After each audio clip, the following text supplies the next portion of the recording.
Thank you. So, having left university without a solid plan of what to do next, William Young, founder of Strawberries and Cream Festival, turned his dreams into a reality, creating a festival that has had headliners such as Nelly and Ludacris. Now the founder of Strawberries and Cream and co-founder of Present, Will is here to talk to us today about building your brand, promoting yourself online, and careers in the live event sector. So please welcome William Young. Thank you. So I feel like I haven't done enough to give you a good introduction, so maybe do you want to introduce yourself first? Yeah, so I started out, as you guys, at uni with no clue really what I was going to go into. Ended up falling into running two companies, as you say. One is now become S&C, which has recently been taken over by Sony Music. So it's been the culmination of really a 12-year journey on that front. But that started as an events company right here, really in Anglia Ruskin. It was our first event was for students from Anglia Ruskin. And then, moved into festivals on that side. And then Percent, which was our other company I started with, my friend from Cambridge, Henry, has become a big tech company, to be honest. And he's now flying around the world as the CEO, and I'm full-time on the events, so. Amazing. That's great. Thank you so much. So obviously you eventually went into festivals and all that kind of stuff. Why were you interested in this? Why was this what you wanted to go into? Do you remember seeing anything when you were younger that really made you think this is for me? Yeah, so I went to Manchester University, which was, coming from a little village in Cambridge, was a bit of a shock to the system. Everyone was going out every night. There were music events every night, all different genres. And I think, in my final year, they had a festival called Parklife, and it was the first Parklife, and it happened to be in the park where all the students were, Platfields, and it was just amazing. Everyone went, all my friends, and I was like, we'd already started running music events, because we'd actually come back to Cambridge, I think, in my second term, and we're like, you know what? None of our friends have anything to go to back in Cambridge, so shall we do something, taking inspiration from all the cool stuff happening in Manchester? And we did our first event at Revs in Cambridge. Yeah. Still going strong still today. Going, yeah, good. Still going. It was, and then I think, Parklife really opened my eyes to, hang on, these guys were running events, and now they've run a festival, which was obviously massive and just great fun as well. Great. So as we're at uni, it feels relevant to bring it full circle back to that time in your life as well. Can you tell us sort of what you studied, what your time was like there, and what you're doing straight after, basically? Yeah. So I studied history and economics. So career change, a little bit. But no, I think uni for me was about meeting people for sure, and I'm lucky to still have very good friends from that time. And I think that was definitely, looking back, the most important thing to me was those friendships, but also then the people I met over that have gone on to be contacts that I've worked with over the years, and doing really different things that but I'll meet them twice a year for a coffee and we'll talk through our trials and tribulations. So I think the networking and the experiences we had along the way, some good, some terrible. But I think it's for me, it's definitely those experiences. And I mean, look, the degree taught me kind of, I suppose, the discipline, and still to this day we're doing proposals, and you've got to hit a deadline, and it's got to look nice and read well. So I suppose those history skills of writing essays and everything are still relevant today-ish. Not completely not wasted quite, then. We're still worth it. So you leave uni and you decide you want to start Strawberries and Cream. Where do you even start with planning a festival? What was your first couple steps, and what was the idea? Yeah, so we were running. So by the time I graduated, we had we were doing 3 weekly nights. So my first year after graduation, so that September, we did our first ever Anglia Ruskin night and first ever University of Cambridge night. So 2 different brands, one called Creem, and at the time it had an A in it. So it was, but then 3 weeks later, or about a couple of months later, we got a call. I was in a cafe in Cambridge, and it was from a lawyer representing Creem Fields, and they were like, you have to change this name, otherwise we're pursuing legal proceedings. So we obviously panicked and were like, wow, what the hell are we, we'd already got everything printed, and so we decided to change the E to double E, and that's stuck ever since. But so yeah, we had 3 different events brands, all for different networks in the city, so Anglia Ruskin, Cambridge, and we're actually doing an international night as well. And we were obviously locals, so we had our local network, and so we decided to, can we bring all of these networks together for a big outdoor party? And that's kind of where the idea started. And finding the venue was probably the hardest part. I've actually found the contract I signed the other day, all those years ago. It was with Anstey Hall on the outskirts of Cambridge, and we signed it. We got one of the Cambridge University medical students to contact them on our behalf, and we signed it as the Cambridge University Medical Society. So they thought it was going to be a nice little Cambridge Uni event, and then we rocked up with all these speakers and everything, and the guy was pretty blown away. Yeah. That's where we started. No, definitely. And in terms of like when you were starting out, even just finding contacts and sorting things out, like the field, when you don't have like this pre-existing brand behind you, I imagine that's incredibly difficult to sort of, yeah? No, yeah, completely, yeah. Sorry, we obviously had no clue. Yeah. From, what the hell is insurance? What is it? Do people need toilets? It was really just learning on the job. And the rest of the team, let's say they weren't kind of operational minded, and I'm not that way inclined really. So we just lent on people we knew to start with in the city. Those older than us who perhaps could help, but a lot of it was honestly just Googling and finding these suppliers, and lots of them were last minute.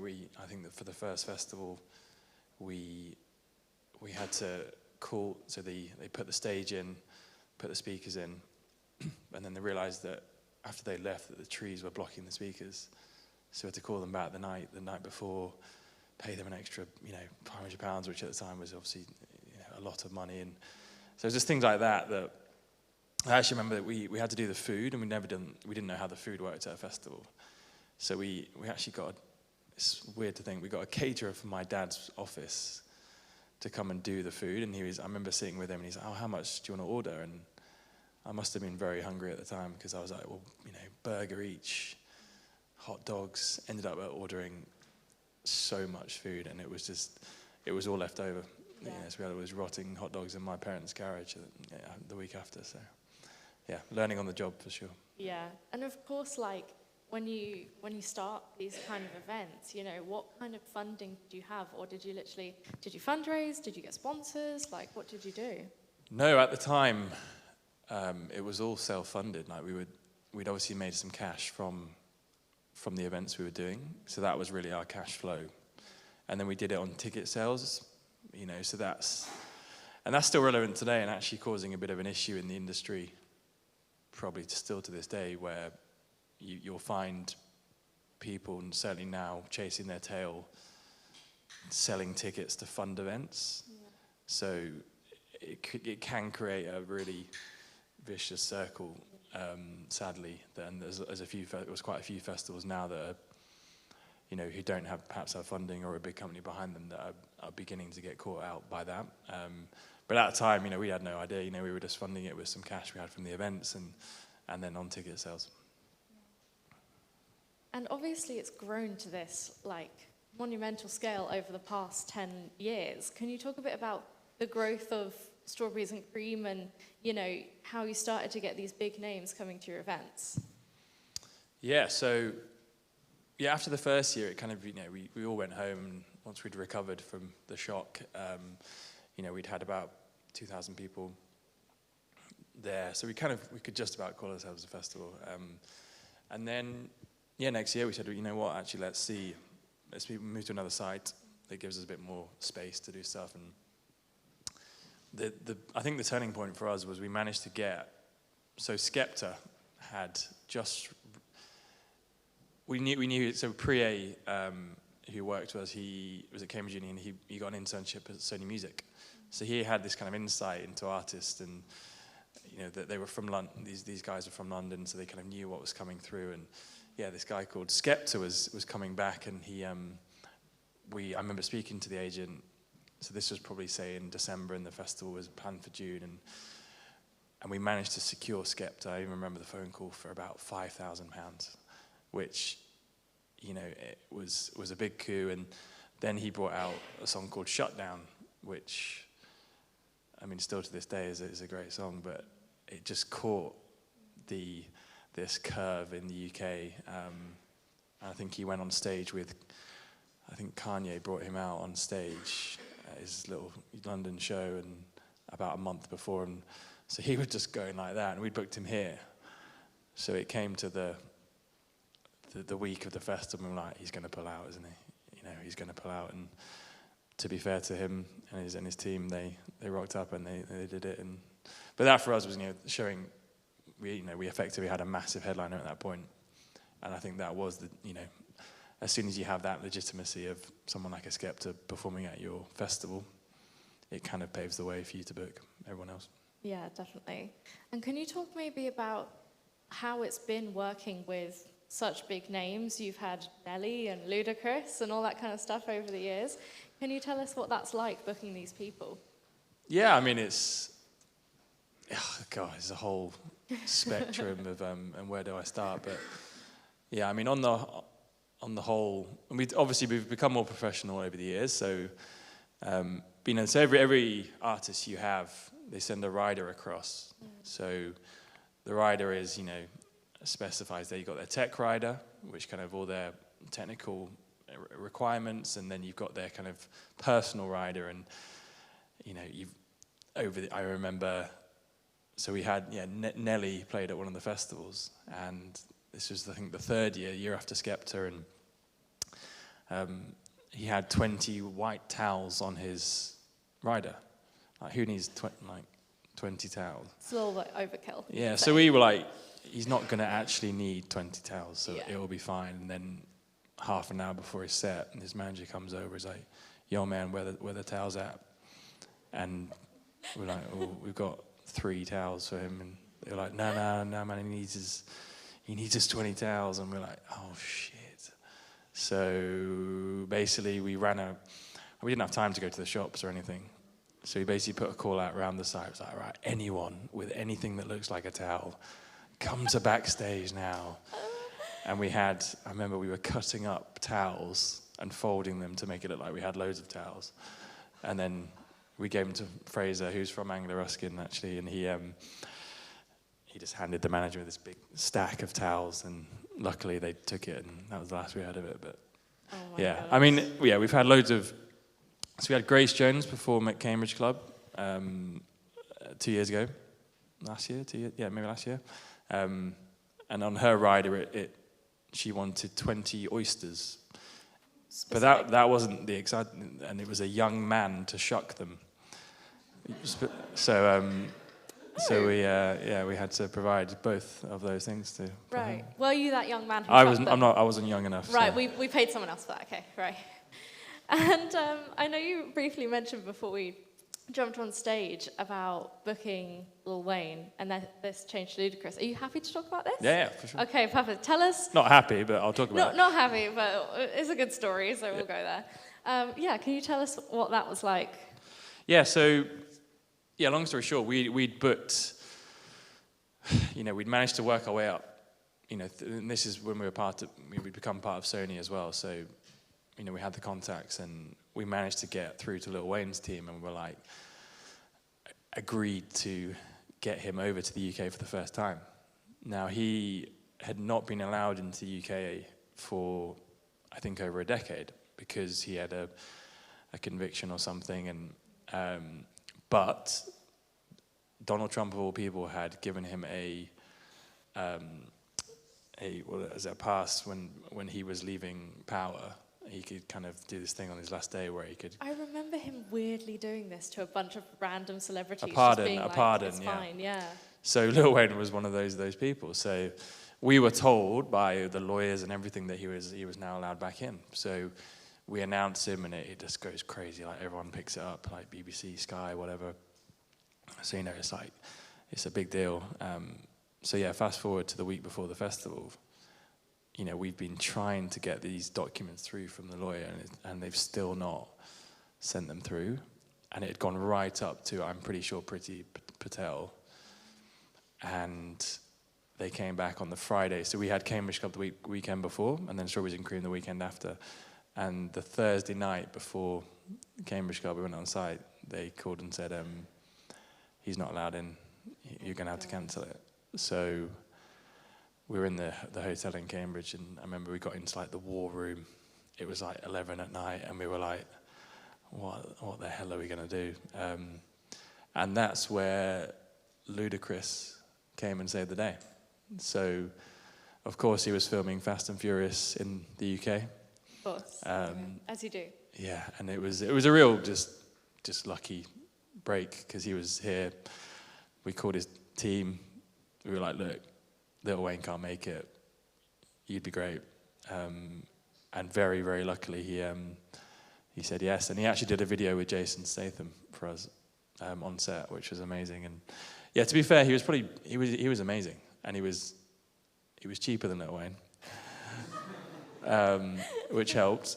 But Yeah. you know, his set was unbelievable, and it was a proper party. And you don't realize how many Ludacris songs you know, because obviously he features on so many awesome songs. So yeah, God, we got away with it, ish. Yeah. Okay, now I wanted to talk about live music in the city of Cambridge. Obviously, you grew up here, but also, you know, you spent a lot of time here at the university and at surrounding venues and stuff.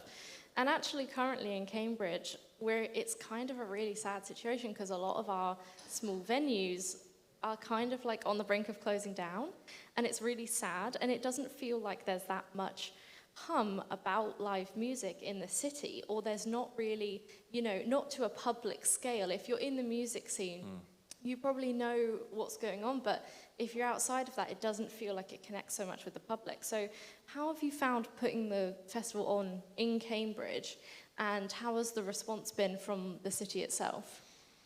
Yeah, so, you know, we started running events, 12 years ago, and it doesn't feel, as you say, that the city's really moved on. You know, there's no new promoters coming in, there's no, as you say, venues are struggling by the sounds of it.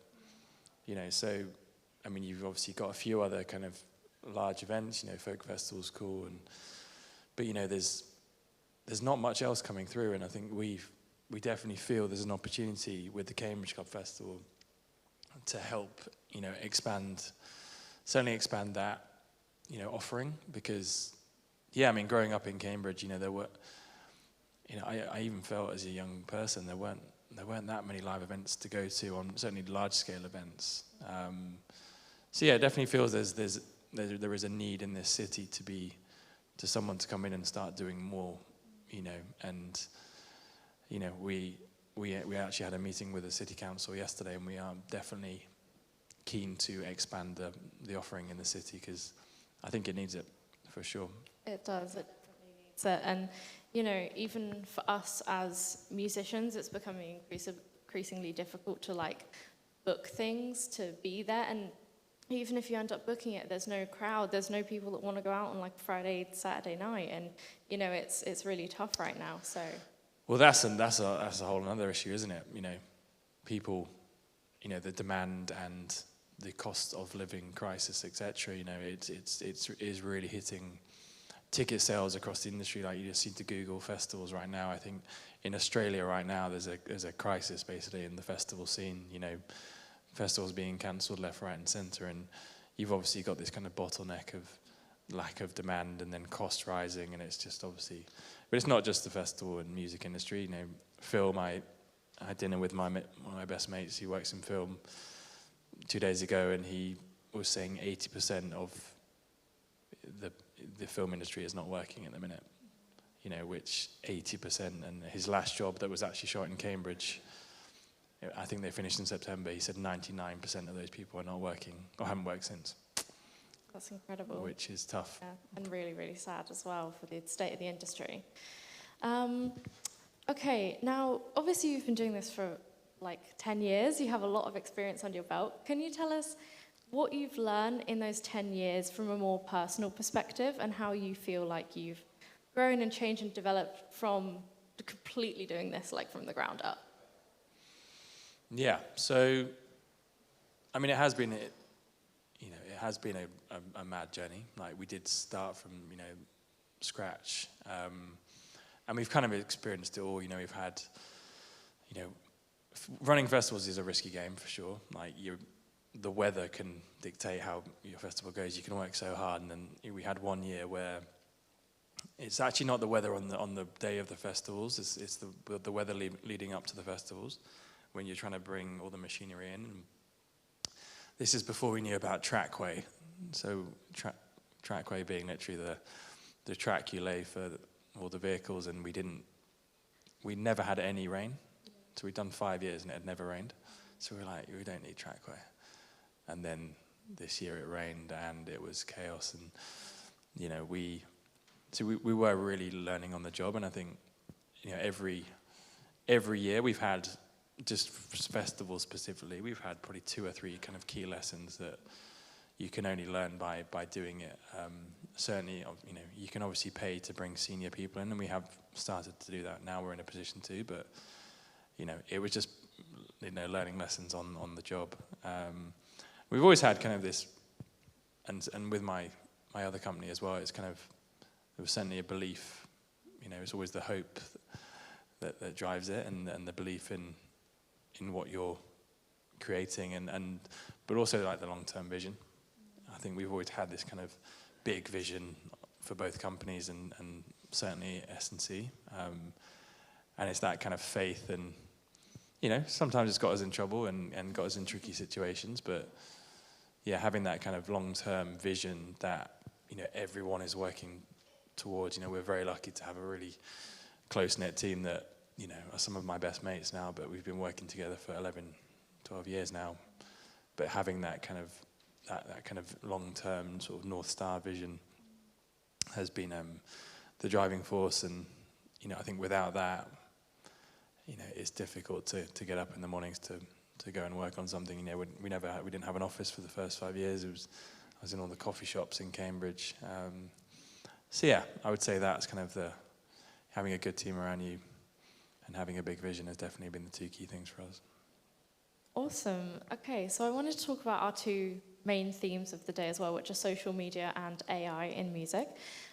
So we'll start with the easy one and we'll go social media. Can you tell us how social media has helped build the brand of Strawberries and Cream and Cambridge Club Festival and all the things you do? Yeah, for sure. I mean, it's been a constant theme from the first day to now. So the first event we ever did we actually just launched it as a Facebook event back in the day, and I remember sitting in the library in Manchester and watching everyone start clicking attending, and got to like 3,000 attendees, and we're like, wow. And so, we were kind of in that era of Facebook events going viral, and that was definitely we rode that wave. But then fast forward to now, we've invested in our TikTok channel, YouTube channel, and I think, building a brand around the festival. So we actually felt we've done it the wrong way around. We launched a festival without a brand, and have been working backwards to build the brand, if that makes sense. So, but we're now getting to the point where, we're starting to get good traction on socials, and so when now we walk into rooms with sponsors or brands or partners, you've got, not only have you got the kind of traction with the festivals, and over the years you've got the brand to start to to reach lots of people online. So I think, building both, and, so obviously social media has kind of got us to where we are, to be honest, but, the importance of it is paramount, I think, in these days when actually the revenues you can earn outside of the festivals, and that's definitely where our company's going, is, the festival will just be one piece of a much bigger pie, if that makes sense. And yeah, it's a tricky industry, certainly right now. So having this diverse kind of offering, and as a business, is pretty paramount, I would say. Yeah, definitely. Okay, now I'm going to move on to the more tricky topic. Is AI coming into the live event sector? And if it is, how's it coming in, and what changes have you seen? Yeah, so to be honest, right now, there aren't many sweeping changes based on AI. I think we've been, so customer service is like a very mundane one, but isn't it an obvious one to start building some AI into? Some of the cooler areas are sort of sound and lighting, certainly lighting, and kind of the visuals. I think there's some really cool stuff being done there, and I'm sure that's only going to get crazier and crazier as we go. And then kind of installations on site, I think that's where, we're working with a number of brands to come in and kind of, do AI-based activities on site where they can do things on the spot. And, I think that for festivals in general, having things outside of music, just the music and the stages and having things to do, and I think AI will obviously be, it's going to be a driving force across many areas to come. But I think right now it's the visuals and then the sound and lighting that I'm seeing the main kind of sort of development in. Definitely. And I know you wanted to talk also about careers in the live event sector a little bit. And obviously we have a lot of students here today and a lot of young people. So I was wondering if you could give us the rundown on what kind of roles are available, how to get into this industry, and sort of your advice and that kind of stuff. So I mean, the beauty of a festival is that there are hundreds of people behind the scenes running it. It really is a monumental effort. I think we have 500 to 600 people now on site over the weekend behind the scenes for Cambridge Club, and you've got all manner of roles, and all kind of equal importance. And the basic ones in our team, like the full-time team for us, you've obviously got marketing, you've got sponsorship and partnerships, you've got operations, meaning kind of building, overseeing production, and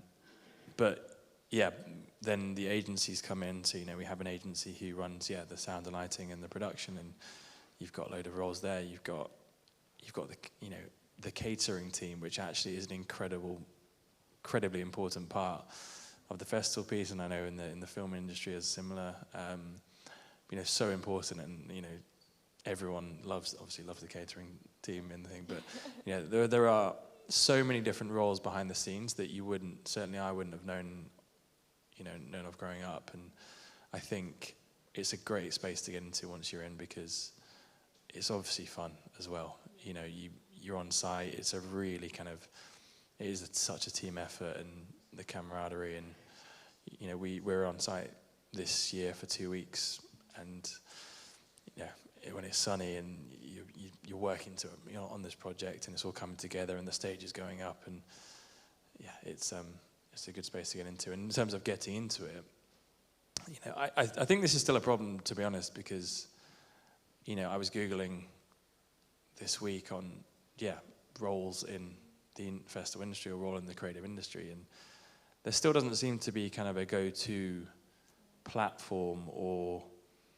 brand that is kind of directing everyone as to what is available, helping them discover what, you guys discover what is out there and what opportunities exist. Because, it's very hard to know if you're not behind, the curtain or whatever. So I think there's a bit of an opportunity there, and it's something we've been looking at for the last few months, with our S&C brand, and how potentially we can help, share the knowledge and help young people discover the opportunities out there, and then more importantly, provide, opportunities. Because, I just think there is a bit of a missing piece right now. And it's probably a question for you guys, really. It's like, how are you finding, opportunities right now, Yeah, I was going to say that the music industry in particular, it feels so much more about who you know than what you know. And when you have a university structure like this to support you, it definitely helps guide you on that journey and make this process easier. And whatever you want to go into, your staff, your lecturers have contacts, the university have contacts, and it makes it easier always to reach out to people when you have this university backing. But not everyone gets to go to university. Not everyone thinks university's right for them. So exactly. What do they do if they still, they have these skills, maybe they're out of college or they're just really into it, how do they start and begin? I think it's a really important conversation. Definitely, no, yeah. So I think, yeah, it's something, as I said, kind of we're diversifying now, and I think, you know, we definitely want to see where we can help. And I think with my kind of tech background as well, I think, you know, potentially there's a platform bubbling there that could help. We'll see.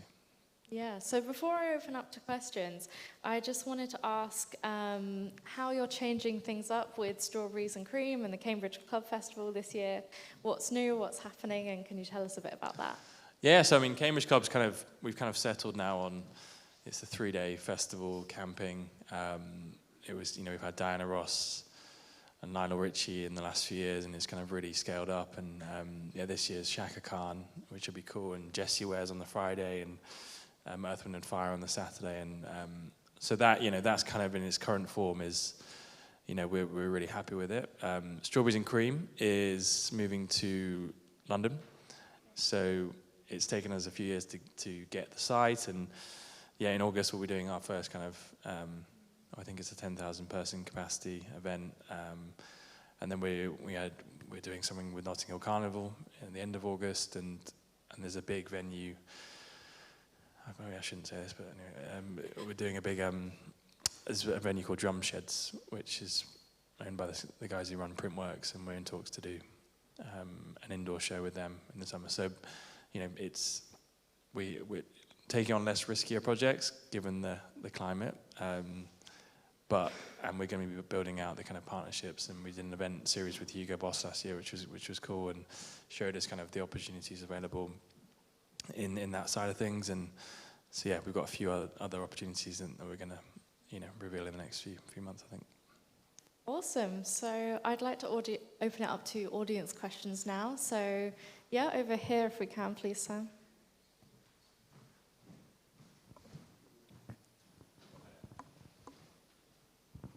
Hi, Will. Congratulations on your success. Thank you. I know people who work in the festival side who have started festivals and been through that moment you mentioned with Lil Wayne and not come back.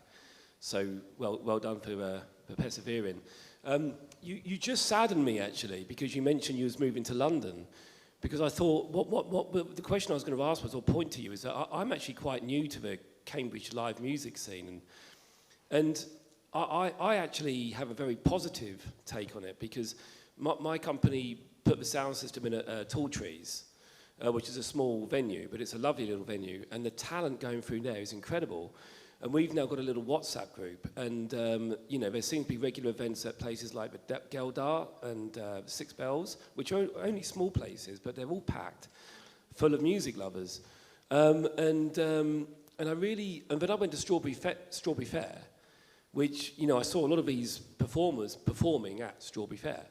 And what I was hoping you was going to say was that with the kind of positivity and impact now your brand has with the festival it has, you know, you're in a very privileged position to basically support and bring awareness. And I don't know if you have a new talent stage with BBC Introducing. Yeah. But basically, yeah, I mean, it's a shame. Well, I get where you're coming from, because obviously, I guess the site where you're at only at a certain capacity and you need to look elsewhere. But would you not think to keep some element of it in Cambridge, like even like a Captain Rocks kind of thing, where you go around the venue as Strawberries and Cream?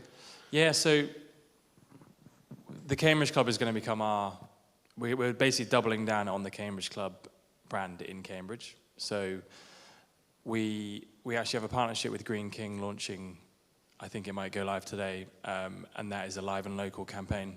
So that is happening in 3 of the counties, obviously including Cambridgeshire, and there is a stage at the festival for up and coming talent, and then there's a chance to win.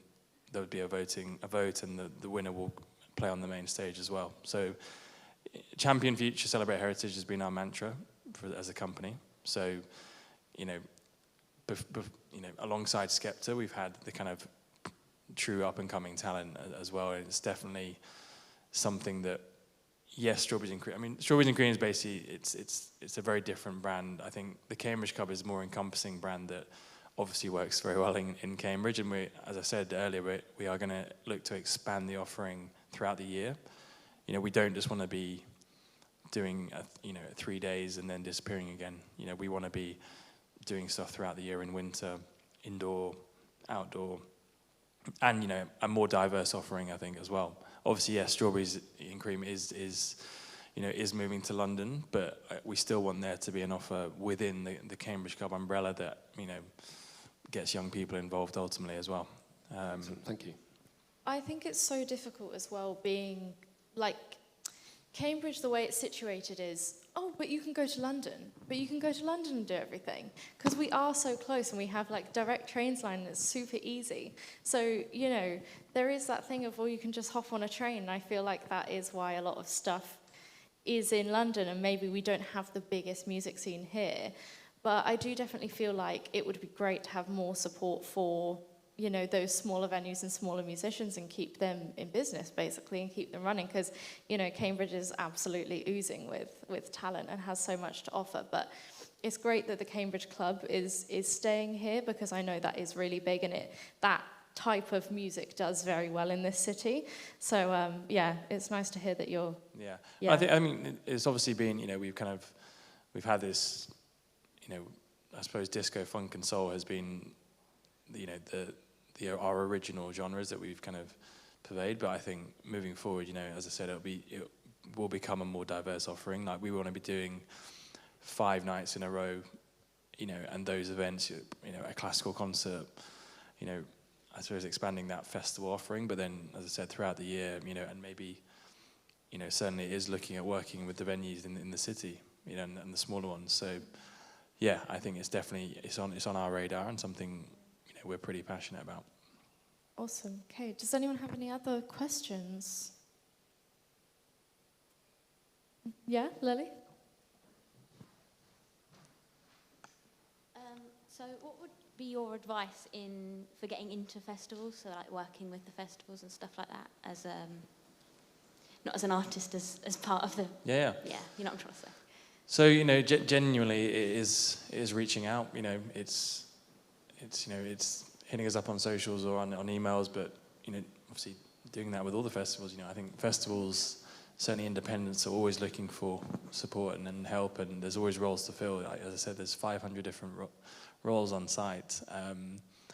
You know, and we bring young people in every sort of certainly 2 months or a month to go every year to help on. We actually had Faye, she came through the Unilever internship program that we were part of, and she was thrown in 2 weeks before, came into our little office in London, and then a week later found herself running around the festival site, you know, right in the mixer, and she actually, you know, she went full time with us eventually. So, and that was from her signing up to, she found this internship program, did 2 interviews, and then she was in. But yeah, reaching out to all festivals, just, you know, through their emails, through their contact on socials, is an obvious place to start. But as I say, I think there needs to be some other platforms and routes in that are really obvious and show everyone, you know, what is behind the curtain and what opportunities are available. I think all good. Okay, any more questions? Sorry, Sam's coming. Sorry, I don't want to keep going on, but you mentioned the AI aspect earlier and what that's bringing potentially to festivals. I wondered what your opinion was on AI DJs, because I saw a video of it was actually a business conference, but they actually used an AI DJ with, I believe, AI music as well, and it created quite a backlash. Because they said, well, look, you've used technology and you've not paid a DJ and you're not playing music which is going to get royalties. So I just wondered what your view is on how you're going to use AI for your festivals. Well, yeah, I mean, with my Sony Music hat on, that's obviously disgraceful. But you know, I think AI is obviously going to, you know, every industry is going to be pretty impacted over the next decade and beyond. But right now, I mean, there aren't many tangible things that we're seeing on the ground yet in the festival space. But I think the visuals and, as you know, the actual performance area is obviously the first place to start, I think. and we are in talks with a few companies around the visuals specifically. I mean, on the DJ front, I mean, you know, I think Spotify have just released another AI chatbot in the last few days that, you know, is a chat GPT basically on Spotify, and you know, it's obviously going to become you know, more prominent. And yeah, I think in certain situations it might work, you know, where there doesn't need to be a face perhaps, you know, spinning the music.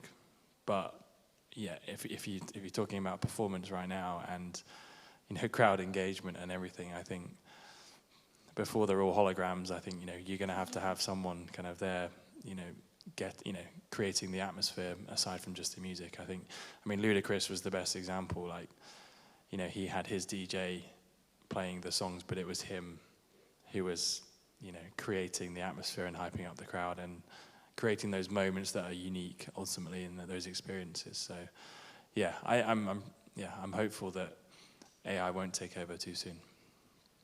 Yeah, definitely. And I think DJing is a really interesting area for so many reasons. And I think it's another area where we can really relate this back to the artistry and the art of it and the human element, because already, like, we have so much software that can put these automated playlists together for you, you know, or we even have software to help DJs recommend songs that are like the songs they already have in a playlist, for example. So it can certainly be helpful. It can certainly replace in a sense, but then, you know, what kind of results are we going to get from these things? Are these playlists going to be a little bit bland? Are they going to be, you know, missing that human touch? Are they going to, you know, miss some awesome drop that could have happened or something like this? So it's definitely an area, I think, where there's room for artistic expression still, and I don't think that will go away. No, I agree. Okay. Any more questions, or shall we round off? Oh, we have several. Okay. We'll go there first. Yes, thanks for a really great talk. And in fact, we lived just up the road from Childerley, and I saw Grace Jones last year, and she was incredible. And I think you do a great job of including the community around the festival as well, which is really great. But my question really is around security, because I imagine in the 10 years that you've been doing your festivals, you must have seen a huge change in the requirements around security and how that works, and it'd just be interesting to hear where you think that's going to go, because I imagine that will only become more of an area that you need to sort of think about when you're running your festivals. Yeah, I mean now, certainly at the levels we're at now, you know, security is, I mean, for Cambridge Club, it's not on the levels of Strawberries and Cream, you know, so Strawberries and Cream was definitely the trickier festival to run, and it was a whole different operation. But I mean, again, it's like in terms of roles available at festivals, like the security and the kind of control center we have on site it's, you know, not quite as big as this screen, but it has, say, 15 different or 20 different cameras, 20 different screens. And you essentially have someone or a team sat there for the whole, you know, 12 hours each day, and their job is to monitor everything going on. There's a whole, you know, we have 100 plus security staff, and lots of them you won't notice, or a load of them you won't notice.